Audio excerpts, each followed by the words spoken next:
여러분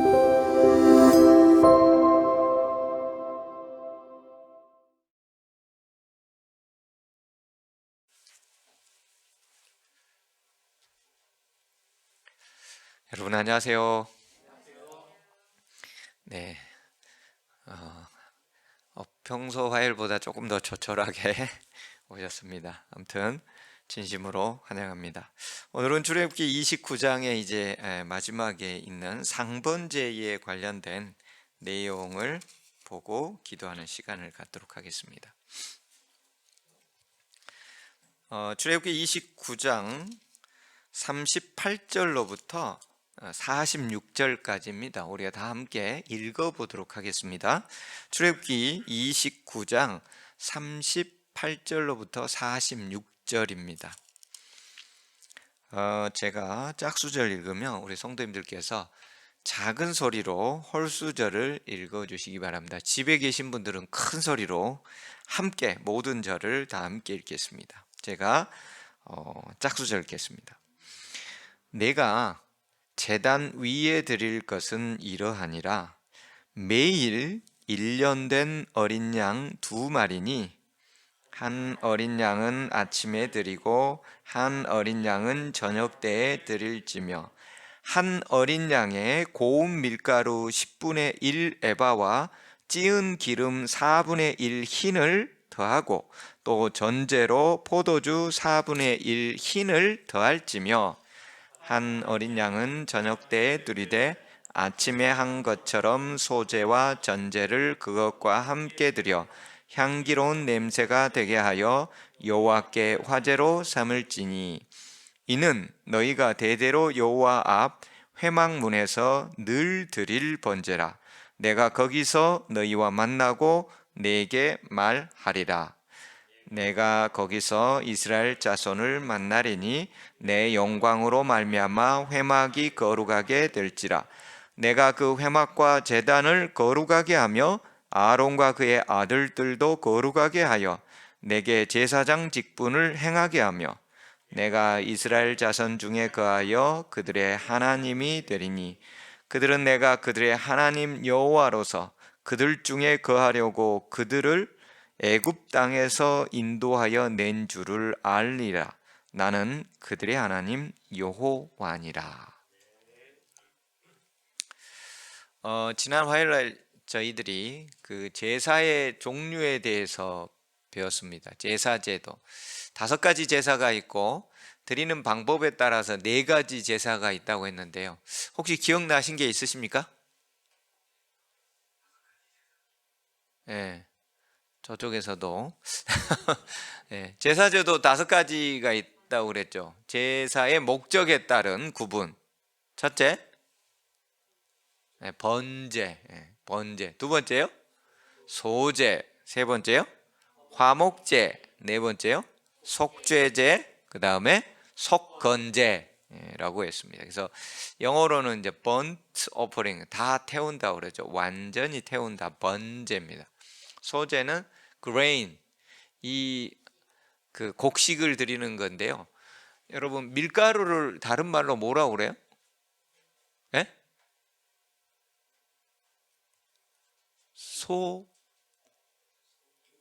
소분이라고 그러죠.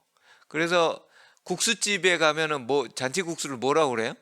네, 소면이라고 그러죠. 다 이게 그 똑같은 한자어입니다. grain, 밀을 갈아가지고 제사를 지내는 거. 다음 화목제는 화목한 거, 영어로는 fellow에서 하나님과 화목하고 이웃과 화목하고 그렇게 진행된다 했고, 속죄제는 우리가 가지고 있는 하나님 앞에 전체적인 죄들이고, 속건제는 그때그때 죄 지은 것들, 내가 뭔가 잘못했어요, 먹지 말라는 거 먹었다든지 하지 말라는 거 했다든지 누군가를 미워했다든지 특별히 하나님의 어떤 것들에 대하여 이제 잘못했다든지 그러했을 때는 속건제를, 그래서 영어로는 guilt offering이라고. 속죄제는 sin은 전체적인 죄예요. 그냥 아담으로부터 우리가 가지고 있는 그 죄, 그게 이제 sin offering으로 되어 있습니다. 그래서 목적에 따른 것을 번제는 헌신을 나타냈고, 소제는 감사, 화목제는 화목, 속죄제는 죄사함, 속건제는 범죄했을 때 드리는 제사라고 했습니다. 자, 그 다음에 제사 방법에 따른 구분이 네 가지가 있었죠. 첫째, 불로 태우면 화제. 그래서 대부분의 번제, 소제, 속죄제, 속건제, 화목제는 모두 다 불에 태워서 드립니다. 화제입니다. 그리고요, 요제, 흔들 요자, 흔들어서 드려요. 여호와 앞에 제사 지낼 때 이렇게 흔들고 두세 번 흔들고 그 다음에 내려놓는 것이 요제입니다. 화목제와 대표적으로 속건제가 그렇게 드리고요, 거제는 한번 들었다가 내려놓는 것을 거제라고 합니다. 대표적으로 화목제가 그렇습니다. 그 다음에 전제는 포도주 또는 독주도 있습니다. 독주. 부어 드리는 제사를 전제, 부을 전자. 그래서 영어로는 drinking offering이라고 해요. 들어 마신다는 게 아니고요, 붓는다라는 뜻으로 drinking offering. 자, 이게 여러분들이 이제 출애굽기, 레위기, 민수기 이런 데를 읽다 보면은 이 단어들이 계속해서 반복해서 나오는데, 어떨 때는 화제라고 그러고 어쩔 때는 번제라고 그러고, 이게 뭔가 하는 것들을 제가 여러 차례 반복함으로써 다시 한번 여러분들이 이 출애굽기와 레위기를 읽을 때 그 개념들을 조금씩 생각하면은 이제 더 낫겠더라 이 말이죠. 자, 그래서 이제 이 모든 것들을 제사 방법에 따른 구분들을 다 지나가고요. 자, 오늘 이제 내용은 상번제에 관련된 것입니다. 상번제. 상번제라는 것은 매일 드리는 제사를 상번제라고 합니다. 그래서 내가 제단 위에 드릴 것은 이러하니라. 이 오늘의 이 내용들은요, 동일하게 어디에 정확히 똑같이 있냐면 민수기 28장에 똑같이 있습니다. 여호와께서 모세에게 말씀하여 이르시되 이스라엘 자손에게 명령하여 그들에게 이르라. 내 헌물, 내 음식인 화제물, 내 향기로운 것은 너희가 그 정한 시기에 삼가 내게 바칠 것이니 하면서 3절부터예요. 그들에게 이르라. 너희가 여호와께 드릴 화제는 이러하니 1년 되고 흠없는 순양을 매일 2마리씩 상번제로 드리되. 그래서 출애굽기 29장의 38절부터 있는 내용과 민수기 28장 1절로부터 10절까지 있는 내용이 정확하게 일치를 합니다. 그래서 상번제에 관련된 규칙, 그래서 매일 2마리씩 상번제로, 어린 양 1마리는 아침에, 다른 어린 양 1마리는 해질 때에 드리고, 여기도 있죠, 고운 가루 10분의 1 에바, 그 다음에 기름 4분의 1 흰, 이렇게 되내고, 그래서 이제 제일 마지막에 이는 상번제와 그 전제 외에 안식일에 대한 번제니라라고 얘기를 하면서 상번제에 관련된 것들을 민수기에도 써놨어요. 자, 2번씩이나 정확하게 동일한 내용을 여기 보니까 여호와께서 모세에게 동일하게 얘기를 하셔요. 한 번 얘기해도 하나님이 한 번 말씀하셔도 중요하죠. 근데 이것을 2번씩이나 정확하게 그 내용을 기록해 놨습니다. 그 내용을 한번 우리가 좀 보도록 하겠습니다. 내가 제단 위에 드릴 것은 이러하니라. 매일 1년 된 어린 양 2마리를 드리라. 한 어린 양은 아침에 드리고 한 어린 양은 저녁 때에 드릴지며. 상번제는 그래서 아침에 제사를 지내고 저녁 때 드리고 하루에 2번씩 드리는 게 상번제입니다. 이것은 이스라엘 전체에 대한 하나님께서 죄를 용납하시고, 그 다음에 이스라엘 전체가 이스라엘 백성 전체가 하나님께 간합함을 받는다는 것에 대한 일반적인 매일의 제사입니다. 여기 보면 이제 드리고라는 말이 나오는데요, 누구한테 드린 거예요? 하나님께 드리는 거예요. 그래서 하나님께 이것을 드릴지며, 한 어린 양에, 그러니까 아침에 드리는 그 한 마리 어린 양에 고운 밀가루 10분의 1 에바와 고운 밀가루, 밀가루, 고운 밀가루로 드린다. 그러면 제사 드리는 방법 가운데 무슨 제사예요? 밀가루. 소제잖아요, 소제. 예, 여기 보면 소제. 그래서 뒤에 소제라고 나와 있잖아요. 그래서 고운 밀가루 10분의 1 에바. 저번에 1 에바가 23리터입니다. 한 말이 좀 넘죠. 한 말하고 한 대가 넘죠. 그러니까 10분의 1 에바면은 2.3리터예요. 보통 한 대를 2리터로 우리가 다 잡은가요? 어쩔 때 뭐 지역마다 다른데 1.8리터가 한 대인 데가 있고, 조금 고봉으로 하면은 2리터가 한 대인데 2.3리터짜리 밀가루 한 대를, 수북이 쌓은 한 대를 기름 4분의 1 흰은 이것은 이제 부피의 단위인데요. 3.6리터입니다. 그러니까 4분의 1이면은 0.9리터, 약 1리터가 안 돼요. 보통 보면 500cc짜리 우리 물병 있죠. 그 물병에 두 개가 약간 부족하게 하면은 0.9리터, 1리터가 조금 안 되는데, 그 정도의 기름을 부어 가지고 섞어서 그것을 전제로 포도주 4분의 1 흰을 드리라. 전제가 뭡니까? 포도주 바로 옆에 나와 있죠. 부어드리는 것을, 부어서 제사하는 것을 부을 전자 해가지고 전제라고 한다고 그랬잖아요. 그래서 포도주를 붓는다는 거, 그게 전제라 이 말이에요. 그래서 포도주를 또 4분의 1, 0.9리터를 더해가지고 그것을 이제 제사를 지낼 때 그렇게 부어가지고 그것을 태워서 번제로 드린다는 거예요. 그 뒤에 나와 있는 이제 한 어린 양은 저녁 때에 드리라라고 되어 있는데, 사실 우리 표현에는 그냥 저녁 때인데요. 영어로는 뭐라고 되어 있냐면은 between two evenings, 두 개의 저녁 사이에 드리라라는 말로 표현되어 있습니다. 여러분, 이 말 혹시 어디서 좀 들어본 것 같지 않습니까? 두 저녁 사이에 드리고. 그렇죠. 무슨 양 잡을 때요? 제가 출애굽기 12장 할 때 했었는데, 유월절 양을 잡을 때 똑같은 단어를 씁니다. 벤 하르바임이라는 동일한 단어예요. 즉 말해서 유대인들은 보통 오후로 넘어가는 12시가 오후의 시간이 이제 저녁 PM으로, 우리 영어로는 PM 그러잖아요. 오후로 넘어가는 시간 12시 PM이고, 그리고 저녁 밤으로 넘어가는 시간이 오후 6시경이에요. 그래서 두 저녁 사이에라는 것은 몇 시예요? 오후 3시예요. 그래서 예수님께서 몇 시에 돌아가셔요? 오후 3시에 돌아가시는 거예요. 그래서 이 저녁 때 드리는 잡는 양의 시간들은, 물론 아침에 드리는 양, 저녁에 드리는 양, 모든 양들의 죽음과 모든 것들은 다 예수님을 상징합니다.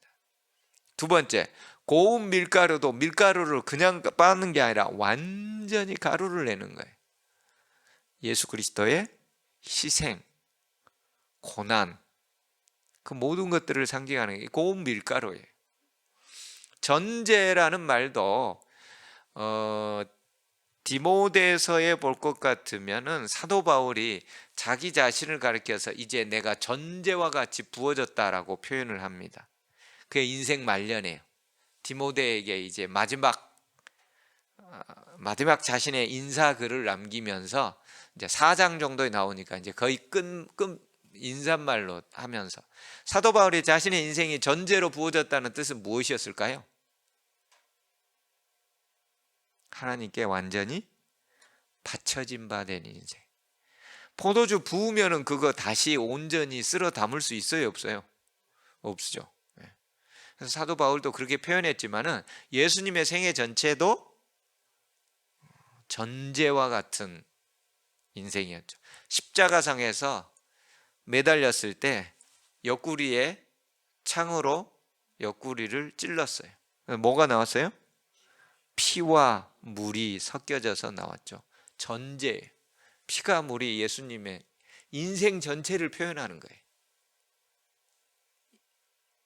그러니까 이 상번제 전체가 사실은 매일 아침과 매일 오후 해질 때, 두 개의 해질 때 사이에 잡는 이 양들의 제사를 통해서 결국은 이 땅에 오실 예수 그리스도를 생각하라는 거죠. 그런데 제가 이 제사 제도를 볼 때마다 이 용어들도 저도 익숙하지가 않고 이 도량형들도 익숙하지가 않고 그러면서 야, 정말 하나님은 왜 이렇게 복잡하게 해놓으셨을까?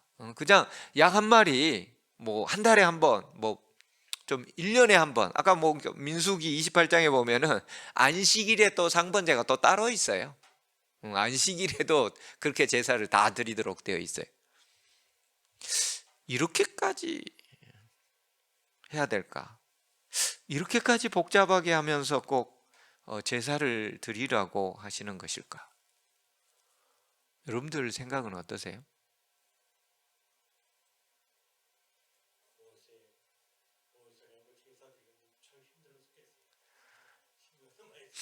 정말이죠. 예. 아론과 아론의 아들들이 이 모든 제사를 드렸잖아요. 쉬는 날이 있어요, 없어요? 쉬는 날이 없어요. 그 아들들 이제 레위기에 가면은 그 아들들 레위기 10장에 가면은 그 아들들이 다른 부를 들이다가 지난 안식일에 얘기했었죠. 다른 부를 들이다가 결국 그들이 죽었죠. 하나님께서 이것은 절대 이 방법을 바꾸지 말고 정확하게 이렇게 하라고 그랬어요. 지난 안식일에 제가 출애굽기 30장에 분향단 하면서 향도 하나님께서는 우리들 개인들 사람들이 자기들 맡으려고 자기 집에서 쓰려고 만들면 이스라엘 백성 중에서 끊어진다고 그랬는데요.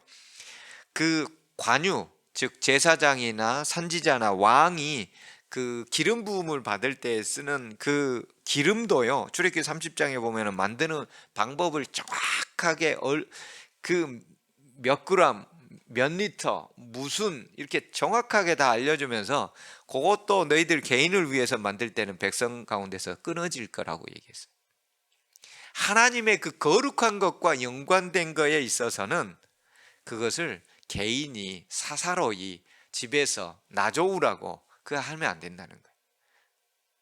이것은 다 예수 그리스도를 상징하고 있기 때문에 예수 그리스도의 희생과 그리고 그 모든 고난을 상징하고 있기 때문에 우리가 그것을 사사로이 그냥 대충 생각하지 말라는 거예요. 이 상번제에 나와 있는 이 모든 것들이 얼마나 예수님께서 이렇게 돌아가셔야 된다는 거, 고운 밀가루처럼 완전히 다 인생이 그냥 뼈가 다 으스러지고 내 뼈를 내가 모두 셀 수 있나이다라는 시편 22편의 그 내용들이 메시아에 관련된 시편이잖아요. 전제 내 인생이 예수 그리스도의 인생이 완전히 다 부어진 바 천농처럼 다 녹아버렸죠. 그런 것들을 나타내는 데 있어서 인간적인 방법이나 인간의 어떤 것들이 들어가게 되면은 그건 무효.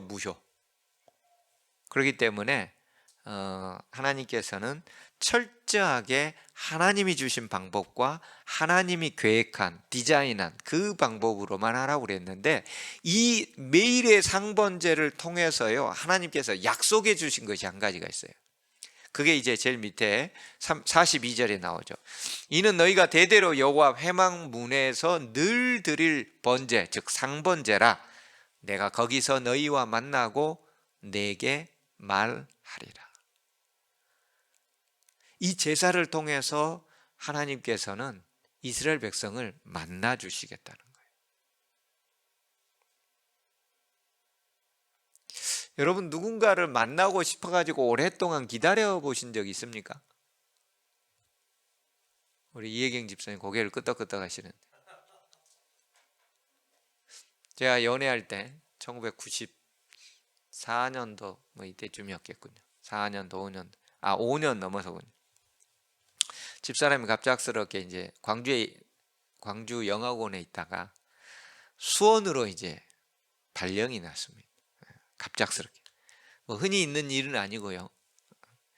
그러다 보니까는 이제 얼마나 보고 싶겠어요. 근데 이제 전화 박스에 가면 보통 그 10,000원짜리 하나 가지고 가도 거의 하나가 들 만큼, 그때 당시는 무슨 개인 휴대전화도 없고 공중전화로 겨울에도 막 그 두꺼운 파카 입고 가서 달달달달 떨면서 하는데, 근데 이제 매주 제가 이제 그 당시에 이제 공부를 한다고 이제 수능 시험 학력고사를 다시 봐보겠다고, 그때 이제 한참 공부를 할 때이기 때문에 제가 움직일 수가 없었어요. 그렇기 때문에 이제 부득이하게 집사람이 수원에서 내려오는데, 보통 그 교회에서나 아니면 집에서 터미널로 가서 터미널에서 광주까지 오고 하는 시간이 4시간에서 5시간 걸리죠. 그 시간을 이제 우리 그때 집사람이 처녀 때 내려오고 했는데, 2주에 한 번씩 내려오는데 그 시간이 얼마나 기다려지는데, 제가 어디 가서 항상 기다리겠어요? 집에서 따뜻하니 기다릴까요? 아니면 터미널에 할 수만 있으면 한 발자국이라도 더 앞에 나가서 기다릴까요? 할 수만 있으면 한 발자국이라도 더 앞에서. 플랫폼 혹시라도 누군가가 만약 이제 기차를 타고 올 때도 혹시 있으니까, 뭐 눈이 많이 온다든지 그러면은 그 플랫폼 안에까지 들어가서, 그 플랫폼 안에만 들어간다 할지라도 그 당시에는 뭐 저기 1,000원짜리인가 뭐 하나 끊고 들어가야 됐어요. 그렇게 해서라도 막 내리는 그곳에라도 만나고 싶어가지고 그 간절하게 떠나갔을 때는 또 어떻게 했을까요? 토요일 날 저녁에 내렸다가, 왜 거기도 이제 토요일 날 청년회 활동 다 하고 오니까 보통 밤 10시 막 이렇게 오고, 그러면 집에다 데려다 주고 일요일 날 만나고, 때로는 일요일 날 밤에 가거나 오후 근무면은 이제 월요일 날 가는데, 월요일부터는 제가 또 학원 다니면서 공부하니까 주로 일요일 날 밤에 가지요. 저녁 때 7시 8시 이때쯤.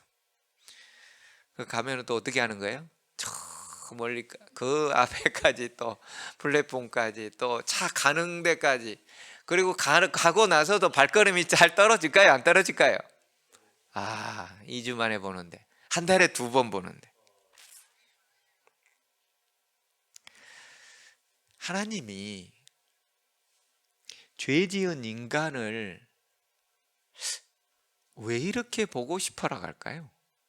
내가 거기서 만나고 너희와 만나고 내게 말하리라, 이 한 번만 얘기한 게 아니에요. 43절에도 내가 거기서 이스라엘 자손을 만나리니 내 영광으로 말미암아 회막이 거룩하게 되리라. 45절에도 내가 이스라엘 중에 거한다는 말이 만난다는 말이거든요. 함께 있겠다는 말이거든요. 내가 그들의 하나님 여호와로서 그들 중에 함께 있겠다는 거예요. 만난다, 함께 있겠다, 무려 4번씩이나 강조하면서 왜 이렇게 우리 하나님은 우리를 만나러 오실까요? 여러분들은 그런 하나님 만났습니까? 이렇게 이 시간뿐만 아니라 매일 만나기를 원하고 매 안식일 날 간절히 기다리고 계시는 그 하나님을 우리는 만나고 있습니까?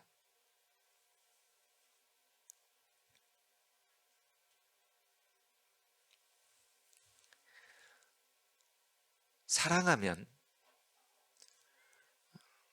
기다리는 시간이 아깝지가 않죠. 기다리는 시간이 아깝지가 않아요. 저녁 때 뭐 우리 딸아이가 가끔, 또 아들이나 학원이나 뭐 이렇게 해가지고 가면은 부모들은 거기 가고 기다렸다가 또 차 태워가지고 오는 거예요.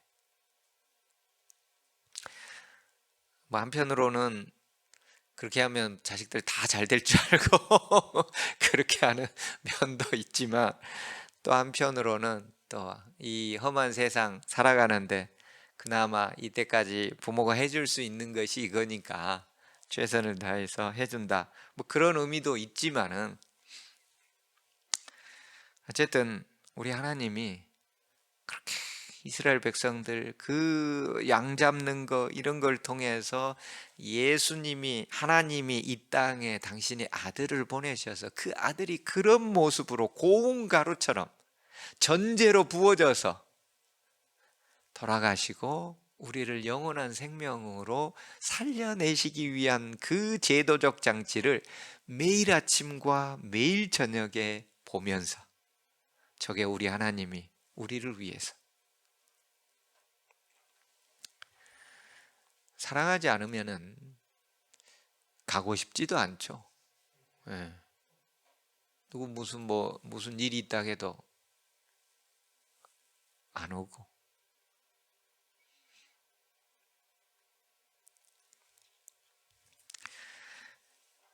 이렇게까지 하나님은 우리를 만나러 오십니다. 그래서 오늘 화요일 날 여기 오신 여러분들, 우리 하나님은 여러분을 그렇게 만나기 위하여 이 자리에 와 계셔요. 그리고 각 가정에서 혹 사정이 여의치 않아 가지고 각 가정에서라도 그렇게 예배를 드리시는 분, 우리 하나님이 그 가정에 임하십니다. 내가 거기서 너를 만나겠다라는 것이 하나님의 약속이에요. 하나님 분명히 임하셔요. 그렇기 때문에 우리의 생각과 우리의 모든 것들을 우리가 예배 드릴 때나 기도할 때나 우리의 생각들을 얼마나 하나님께로 포커스를 맞춰야 될지 우리가 깊이 생각을 해봐야 되는 거예요. 특별히 안식일 뿐만 아니라 이렇게 화요일 날 오시는 것은 정말 하나님을 만나기 위하여 그런 건데요. 여기 이제 출애굽기 32장, 이 31장을 지나고 나서 32장에 무슨 사건이 나오냐면 우리가 잘 아는 금송아지 사건이 나옵니다. 모세가 시내산에 올라가 가지고 지금 십계명 받고요, 그 다음에 이제까지 우리가 읽었던 성소 제도에 관련된 법계 어떻게 만들어라, 그 다음에 진설병 떡상 어떻게 만들어라, 그 다음에 분향단 어떻게 만들어라, 그 다음에 번제단, 물두명, 그 다음에 관유, 기름은 어떻게 만들어라, 향은 어떻게 만들어라, 이런 모든 것들을 다 제시하고 하나님께서 일일이 정확하게 설명하고 하는데 약 40일 걸려요. 그 40일 동안 모세가 보이지 않자 이스라엘 백성들이, 야, 우리를 인도한 모세는 보이지도 않고 하나님은 보이지도 않은데 우리가 우리를 인도한 신을 만들자. 그래가지고 금송아지, 야, 다 금 가져와. 그래서 귀걸이, 가락지, 받은 것들, 금두꺼비 다 빼가지고 와가지고 금송아지를 만들고서 이 금송아지가 우리를 이집트에서, 애굽에서 인도해낸 하나님이다 하면서 축제를 벌이고 있었어요. 그때 하나님께서 모세에게, 내가 이제 지쳤다. 이 백성이 내가 그렇게 하지 말라고 하는 모든 것들을 짓고서 그들이 축제를 벌이는 거예요. 왜요? 이들이 이집트에 살면서 봐왔던 것들이 이렇게 우상을 만들어 놓고 숭배하는 것을 늘 봐왔기 때문에 하나님께서 그 10가지 제왕과 그 다음에 르비딤에서 또 홍해 앞에서 그 다음에 마라의 골짜기에서 그렇게 인도해 왔음에도 불구하고 하나님을 까먹고, 이게 우리 신이다, 그렇게 얘기할 때 이제 내가 지쳤으니 라고 얘기하면서 출애굽기 33장에 하나님께서 이렇게 얘기해요. 여호와께서 모세에게 이르시되 너는 네가 애굽 땅에서 인도해낸 백성과 함께 여기를 떠나서, 여기 이 표현이 중요해요. 지금 우리가 출애굽기 29장 지금 30장 여기 때는 뭐라고 하냐면 내가 그들 가운데 거하고 내가 이스라엘을 만나겠다 하면서 그들은 나의 백성이 되리라라는 것이 특징이에요. 나는 그들의 하나님이 되고 그들은 내 백성이 되리라고 그랬는데 출애굽기 32장의 금송아지 사건으로 하나님을 완전히 배반했을 때 하나님께서는 뭐라고 하냐면 네가, 모세야, 네가 애굽 땅에서 인도해낸 백성 말이야. 네 백성. 하나님께서는 그 전에 언약 관계할 때는 내 백성, 내가 그들 가운데 거하고 나는 그들의 하나님이 되고 그들은 내 백성이 되리라고 얘기했던 것에서 이제는 그것을 떠나 보내서 모세야, 네 백성 말이야, 여기를 떠나서 내가 아브라함과 이삭과 야곱에게 맹세하여 네 자손에게 주기로 한 그 땅으로 올라가라. 내가 사자를 너보다 앞서 보내요. 가나안 사람, 아모리 사람, 헷 사람, 브리스 사람, 히위 사람, 여부스 사람을 내가 다 쫓아내줄게. 너희는 적과 꿀이 흐르는 땅에 이르게 다 해줄게. 근데 뭐라고 하는 거예요? 그 다음에 나는 너희와 함께 올라가지 않겠노라. 하나님께서 내가 아브라함과 이삭과 야곱에게 가나안 땅 준다고 약속했잖아. 적과 꿀이 흐르는 최고의 땅, 그리고 심지어 가나안 사람, 아모리, 헷 사람, 브리스 사람, 그 가나안에 있는 범죄로 말미암아서 전도해도 안 되던 그 사람들까지 전부 다 쫓아내줄게. 명도 다 시켜줄게. 들어가기만 하면 돼. 땅도 다 줄게. 강남에 있는 그 강남역 사거리에 말이야, 금싸라기 빌딩 내가 줄게. 어디? 뭐 강원도 홍천에 있는 그 10,000평짜리 좋은 땅 줄게. 어디 덕소에 가장 목 좋은데, 응? 요즘 집값도 올라간다던데 그거 내가 다 줄게. 그런데 나는 너희와 함께 올라가지 않겠다.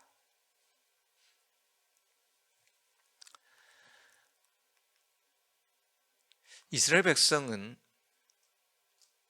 하나님이 주시겠다는 그 복을 아마 바랬던 것 같아요. 하나님께서 이렇게 표현하는 거 보면 그 복이 뭐예요? 하나님이 생각하는 복과 이스라엘 백성들이 생각하는 복이 달라요. 오늘날 우리들이 생각하는 복과 하나님이 주시고자 하는 복이 다를 수 있어요. 그래서 누구 자녀가 좋은 대학을 갔다든지, 누가 땅 사놓은 게 막 값이 올랐다더라든지, 아이고 누구는 그냥 오르기 전에 강남에 아파트 하나 사놨는데 그게 벌써 몇 억이 올랐다는데, 아이고 나는 왜 이렇게 아직도 집 한 채가 제대로 없는지 몰라. 우린 늘 그게 복이에요. 좋은 집, 땅 사놓으면 더 많이 올라가. 저기 있는 저 기퉁아리 있는 땅도 좀 사놓으면 나중에 대로변 되니까 많이 올라가야 돼. 그게 복이야. 근데 하나님은 여기서 뭐라고 하는 거예요? 내가 다 줄게. 강남역 사거리 그 빌딩 한 1,000억 하는데 그거 줄게. 적과 꿀이 흐르는 땅, 가나안 땅 전부를 다 줄게. 심지어 거기 있는 사람들 다 쫓아 내가 다 해줄게. 근데 나는 안 갈게. 여러분들은 어떤 것을 원합니까? 강남 땅도 주고 하나님도 옆에 있고,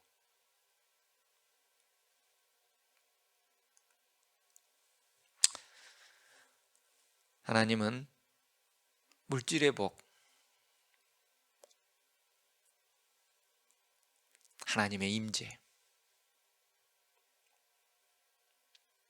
이스라엘 백성들은 물질의 복을 원해요. 하나님의 임재보다. 하나님은 상번제의 제사를 통해서 내가 너희들과 함께 있겠노라고, 하나님이 함께 있고 싶어서 어린 양을, 제사를, 기도회를, 화요일 저녁 예배를 만들어 놓으셨어요. 특별히 상번제라는 것을 봐서, 아침과 저녁이라는 걸 봐서 최소한 우리가 매일 뭐를 해야 될 것 같아요? 예배를 드려야 될 것 같아요. 아침 예배와 저녁 예배를 드려야 돼요. 왜? 그 가운데 하나님께서 함께 해주신다고 했으니까. 근데 우리는 짧게 기도하면서 물질의 복, 우리 아이가 이번에 어디 가는데, 우리 아이 결혼 문제, 우리 아이 직장 문제, 그 아이에 대하여 하나님의 임재가 되기 위하여 발버둥 치고 있는가?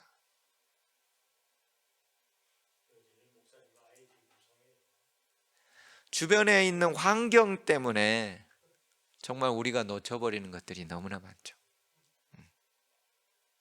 환경 때문에 다 그러니까. 그래서 어쩌면 아브람과 롯의 시대가 우리의 시대가 아닌가라는 생각이 듭니다.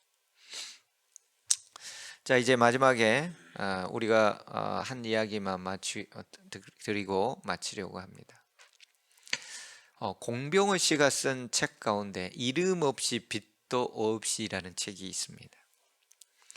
그 책을 보면은 이제 초기 우리 대한민국 아니죠, 조선 후기와 대한제국 시대, 그리고 초반기에 우리 대한민국에 왔던 그 초기 선교사들의 그 일정들을 또 이야기들을 써놨어요. 아주 짧게 뭐 한 4페이지 5페이지 한 사람당. 그렇기 때문에 그들의 일대기를 이제 비교적 긍정적인 면으로만 이제 풀어놓은 것인데요.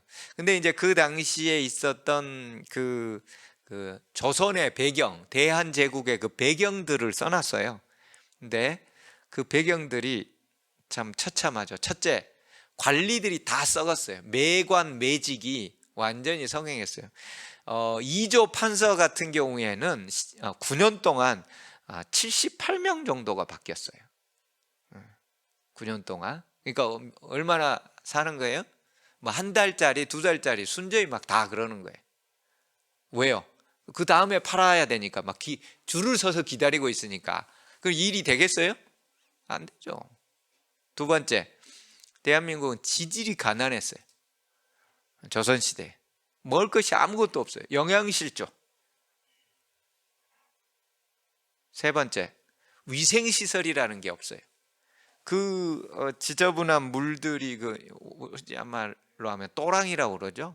옆에 시궁창 물들이 쫙 흐르는데 그게 이제 비만 오면은 넘치고 어쩌고 해가지고 집으로까지 들어온다든지 그런 것들이 늘 있었던, 뭐 그 외에도 몇 가지가 더 있습니다만은 그때에 누가 와요? 미국의 선교사들이 집에 수세식 변소에 모든 게 갖춰져 있고 자동차도 타고 다닐 수 있는 의사들이, 미국은 예나 지금이나 의사들의 천국으로 불리죠. 대한민국에서 하루에 100명 이상은 봐야, 내과라든지 가정의학과라든지 100명 정도는 봐야 그럭저럭 잘 삽니다. 그래서 우리 해인이 아파서 병원에 가면 1분 봅니다. 많이 보면 한 3분 봅니다. 그리고 나머지는 뭐 사진 찍어가지고 오세요, 엑스레이 찍어 오세요, CT 촬영해서 피 뽑고 오세요, 뭐 소변 검사, 나머지 다 그걸로 돌리고 의사는 2분이에요. 2분에 다 돌려요. 그리고 한 100명은 봐야 되죠. 미국은 5명에서 10명만 봐도 우리나라 100명 이상 본 것보다 훨씬 더 잘 삽니다. 어쨌든 그렇게 잘 사는데 화장실도 없고 이 위생과 이런 모든 것들이 너무나도 뒤떨어져 있는 그 상태의 조선에 1800년대 후반에 이들이 와가지고 여기에서 자식이 죽어도 이것을 떠나지 않고, 아내가 죽어도 이것을 떠나지 않고, 그렇게 해서 대한민국의 복음이 증거된 겁니다. 근데 이름 없이 빛도 없이에 보면은 여기에 이제 1907년도 1월달 평안도 사경회에 관련된 내용이 하나가 있더라고요. 근데 거기에 내용 중에 너무나 충격적인 내용이 있어서, 즉 평안도에 사경회를 열었는데 여기 이제 수알른 목사님이라는 사람이 미국에다 보고서를 내는 거예요. 왜냐하면 선교 자금이 오기 위해서는 보고서를 정기적으로 보내야 돼요.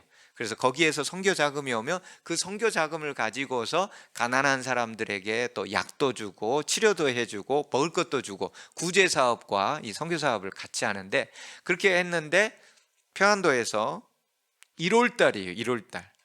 오늘날도 1월 달에는 좀 추운가요? 평안도면 어떨까요? 훨씬 춥죠. 옛날에는 1월 달이면 눈도 훨씬 더 많이 오죠. 요즘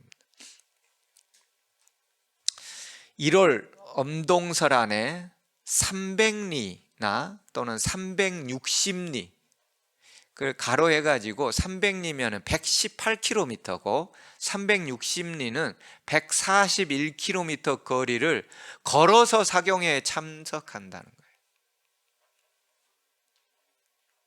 2주 동안 진행된 사경에 경비도 만만치 않은데 교통시설이 있어요, 없어요? 1907년도에 무슨 교통시설이 있어요? 아무것도 없죠. 산을 넘고 강을 넘어 건너야 하는데 성경 공부 집회에 참석하려는 평안도 교인들의 열의가 감동적일 수밖에 없다고 보고서를 올린 거예요.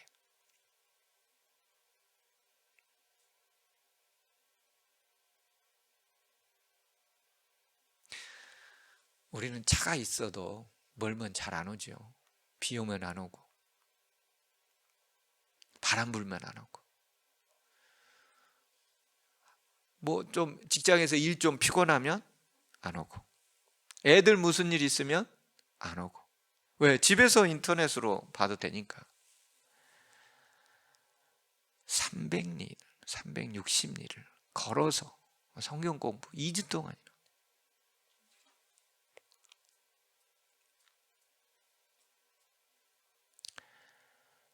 그만큼 어려웠던 그 시대를 살았던 사람들은 말씀에 갈급했고 매달릴 때가 하나님밖에 없었어요.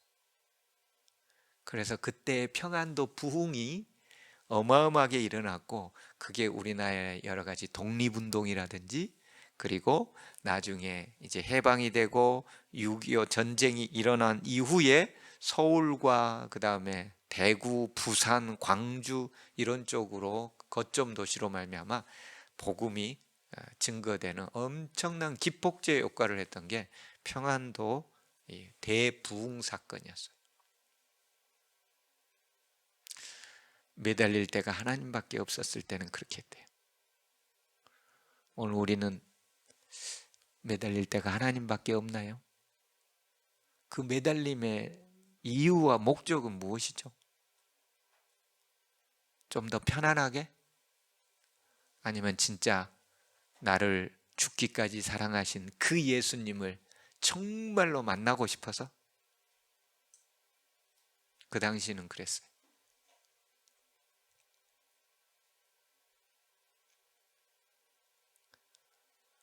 360리를 걸어서 성경 공부를 참석한 상번제를 드리기 위하여 자신을 기꺼이 예수 그리스도 희생에 비하면 하늘나라의 모든 것들을 다 내려놓고서 나를 위하여 죽기까지 사랑하신 그분을 생각하면 360리가 그들에게는 아무것도 아니었을 수가 있는 거죠. 사랑하는 만큼 그들은 거리가 아무것도 아니었습니다. 상번제를 통해서 매일 아침 저녁으로 예수님을 만나고 그분의 희생에 감사하며 모든 여건에 정말 감사할 수 있는 그런 매일의 상번제를 드리는 우리 모두가 되기를 간절히 바라며 말씀을 줄입니다.